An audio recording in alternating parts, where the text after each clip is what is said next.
Hi everyone, I'm Sven Mallon. Welcome to Paranormal Yakker. My guest today is paranormal investigator William J. Hall. I'll be talking with him about his best-selling book, The World's Most Haunted House, The True Story of the Bridgeport Poltergeist on Lindley Street.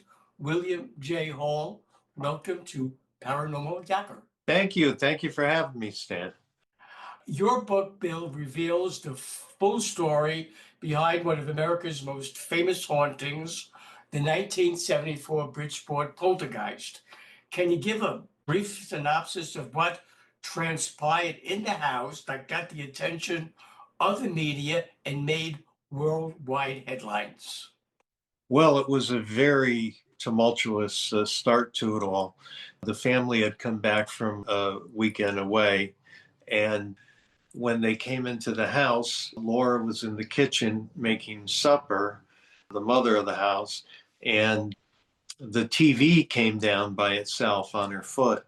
And she actually ended up going to the hospital over it. The kitchen table flipped, groceries went all over the place, cheers flew out. The heavy 1970 recliners in the living room were opening and closing by themselves.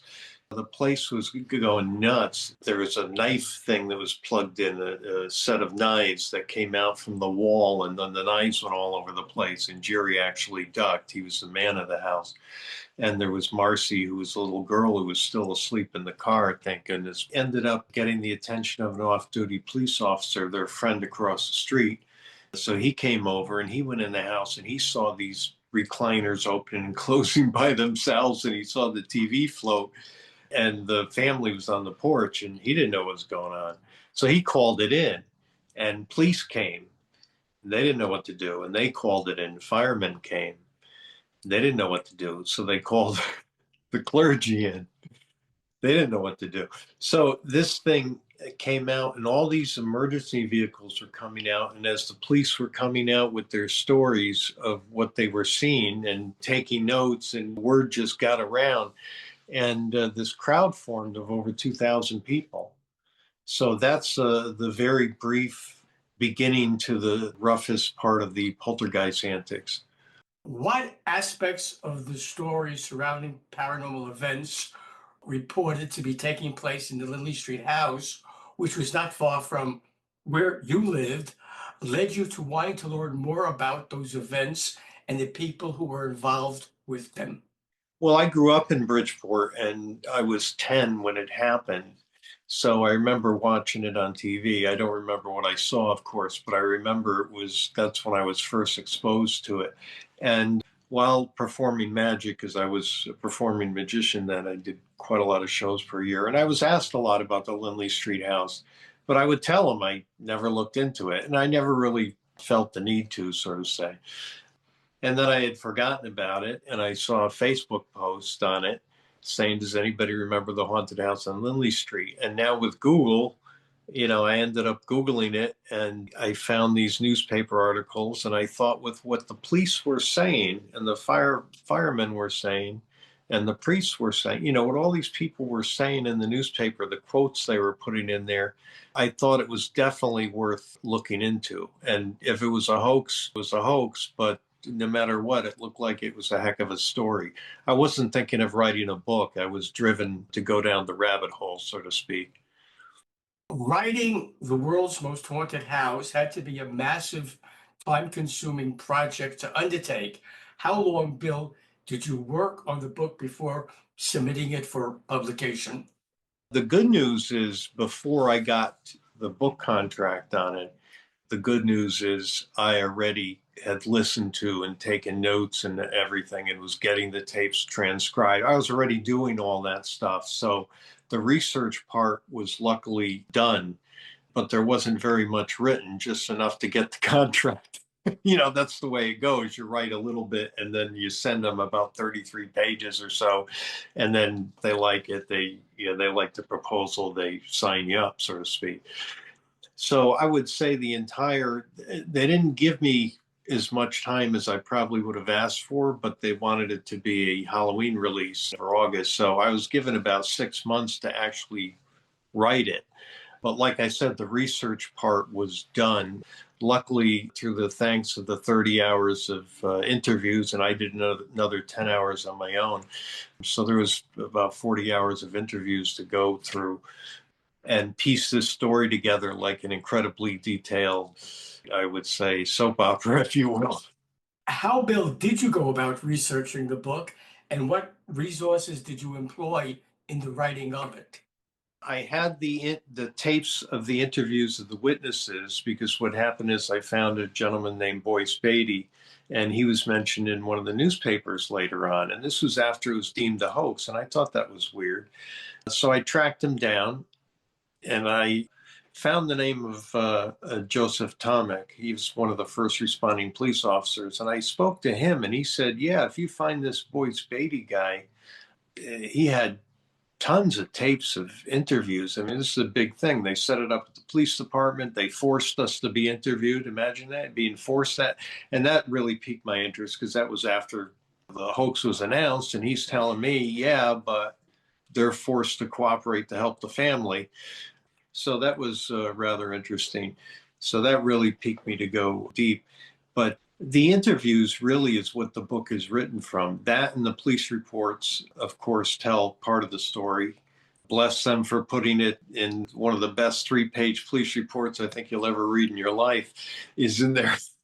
They didn't want to actually accept that police report when it was handed in, but the guy said, "Hey, this is what happened. Take it or leave it." Gerard and Laura Goodin owned a house on Lindley Street. After their only child died, they adopted a little girl named Marcia, who you mentioned previously.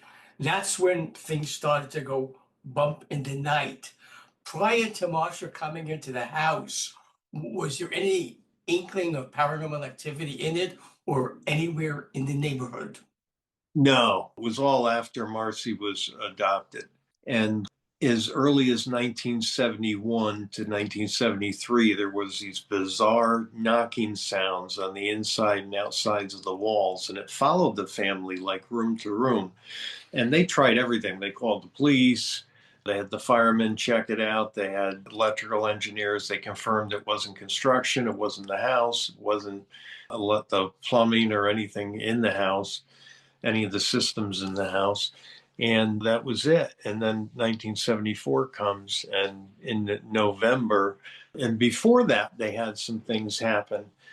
There was kind of a slow burn, if you will, where some of these keys misplaced and just think Jerry thought he was losing his mind. He confided in a friend because, I swore I put the chair in, now it's out. The door is open, now it's closed, all those kinds of things. And then they had some wet footsteps on otherwise dry surrounding, strange knocks on the door, a disembodied hand they saw in the window. And those things you wouldn't believe if you didn't know the rest of the story with the amount of witnesses, because that's the unique thing about this case is that it has so many firsthand witnesses. And on top of it, multiple people seeing the same event. So it rules out somebody just honestly misinterpreting something. But if you have 3 police officers that saw it, plus the family, now we're talking. When one thinks of a haunted house, what comes to mind for most people, I'm sure, are the massive ones you find at amusement parks, in horror movies, or TV shows like The Munsters. The house on Lindley Street was a small, unassuming cottage. Were you, Bill, taken aback by that? No, not really. I mean, I've come to learn that any place can have a poltergeist infestation. There's accounts of it even happening at the workplace where it dominates the person at the workplace and not outside the workplace. So, I mean, we've had weird cases like that. And of course, haunted house is a general term. It's a misnomer with a poltergeist. It's more like a haunted family, but there are definitely things about the house that you can say could lead into that. There's an underground spring if you're a believer in the water flow, and that can contributory factor. Sandy soils, high water tables, all those geo factors are there. But I think if you had the right family, which is what happened, or the wrong family for that matter, you would get that kind of outcome potentially. When Researching the book, Bill, did you come across any information that surprised you because you did not expect to find it? Yeah, I would say the multiple people saying the same thing over and over. The fact that so many people saw Marcia just rise in the air, get thrown across the room, and hit her head in the wall. The fact that so many people saw that to me is fascinating. I mean, those are the type, the refrigerator floating is another example. What surprised me, I think, the most as a magician, thinking with that mindset, is the investigation was very, very well done. There weren't a lot of leading questions. In other words, it was very well done. Boyce did exactly what I would have wanted him to do because as a magician, to the audience, a suspension and levitation are the same thing, but they're not. One moves, the other doesn't. But the point being is that if somebody is just telling, this is what I saw, and you say, wow, that's interesting, they're telling you what they interpreted. And they're also telling you a very generic description of it. But Boyce would say, well, wait a minute, the table flipped. When you say flipped, what is the first thing you saw the table do? And what did the table, when the table flipped, did it flip with the speed that you would expect it, or did it flip fast or slow? And I was like, that was really impressive to me because if you want to really do your due diligence and say this is the proven haunting, so to speak, you want to have that kind of evidence. The amount of interviews, when you get that many people in 40 hours of interviews, 8 or 9 hours at the Bridgeport Police Department, just so many people, including priests. So we've got quite a story here. And I think that's what surprised me was the sheer number of witnesses that were on tape. There was 22 cassette tapes, a reel to reel that I had to have converted. The cumulative evidence, I think, is what really is shocking because I was listening to these tapes everywhere I went while converting them, playing them in a cassette tape into a digital recorder, even while I was driving, because 30 hours of interviews is a lot to get through. So I was listening to them everywhere and converting them at the same time and then ultimately transcribing them. And yeah, so it was a monster, but it was thanks to Boyce Beatty for keeping all those tapes in his basement in a big box and saying, here you go. So we became good friends. We even lectured together a few times. So it was a lot of fun. At the time of the ghostly events taking place in the cottage on Lindley Street, Ed and Lorraine Warren were considered America's foremost experts in demonology and exorcism.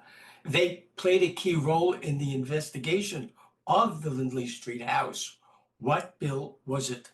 They were called in by a lady who knew them, who's heard about the poltergeist case and saw all the emergency vehicles outside the house and called up Ed and said, you got to get down here. There's a serious poltergeist case here. And he goes, is this a real deal? Or, we're kind of busy, we're kind of booked up. And she said, you don't understand. There's fire engines here. There's police cars here. There's people gathering. And he said, okay, we'll be right down there. And it took them like, I don't know, it's not a far drive for them to get from their house to Lindley Street, but it took them, I think, for like an hour and a half or something. The crowd was so big. And Jerry and Laura had never heard of the Warrens, but they figured, well, no one else at that time was able to help. They already had the fire department there. They already had the police were there already. And priest was there. And so the Warrens came and they brought Father Charbonneau as well as Paul, who became a dear friend of mine.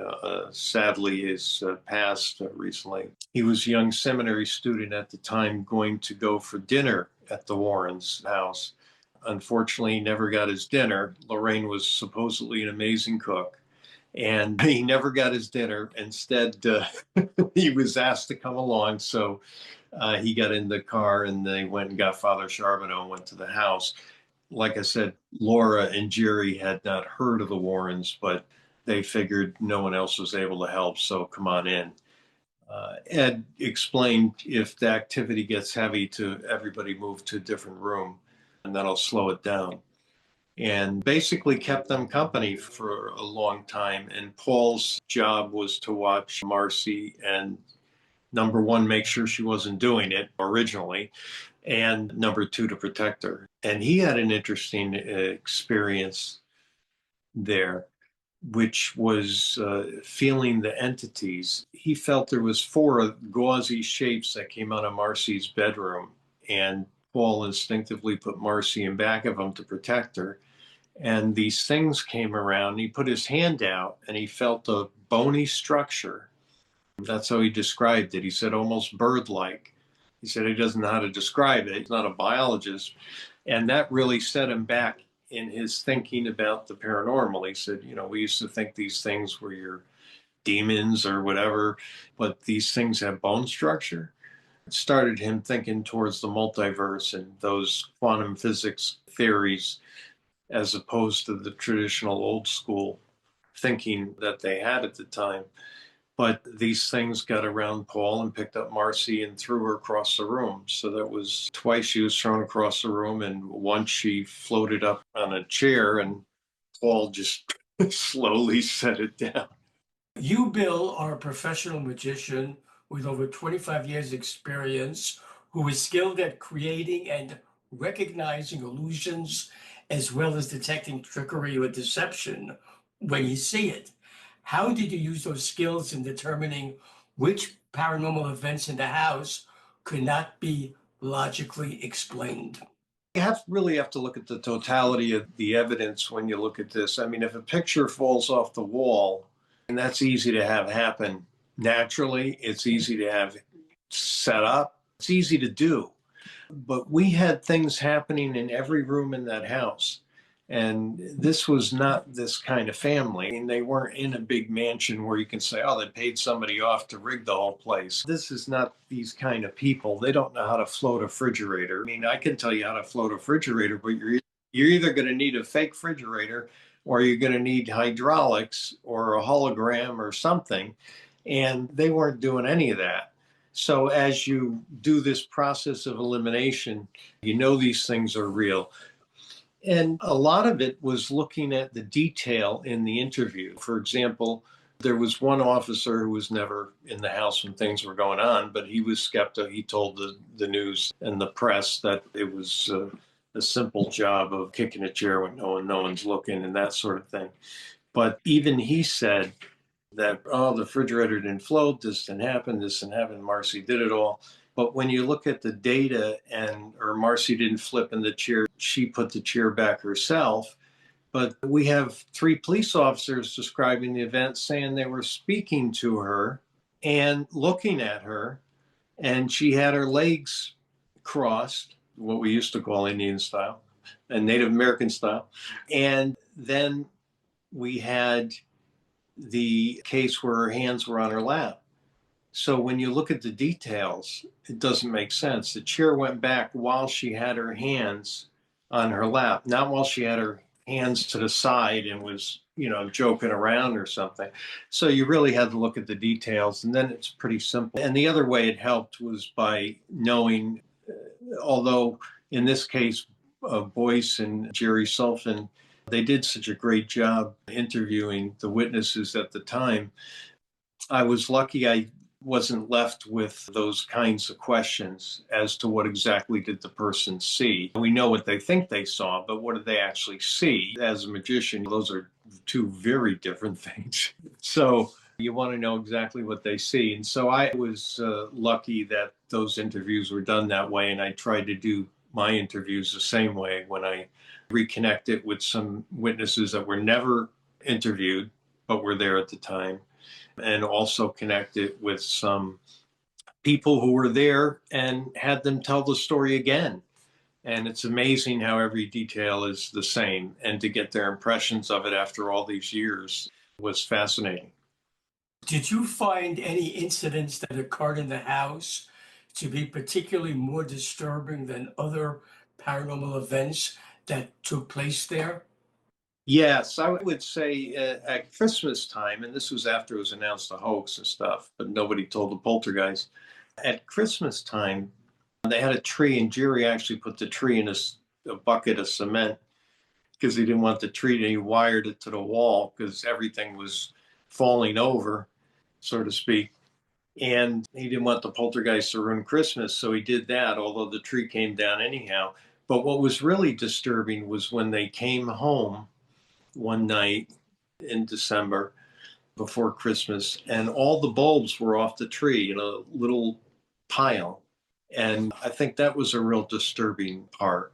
There was another one where a Mother Mary statue floated off the shelf and crashed to the floor, smashing the head off. And that particularly left, I know, Laura petrified after that.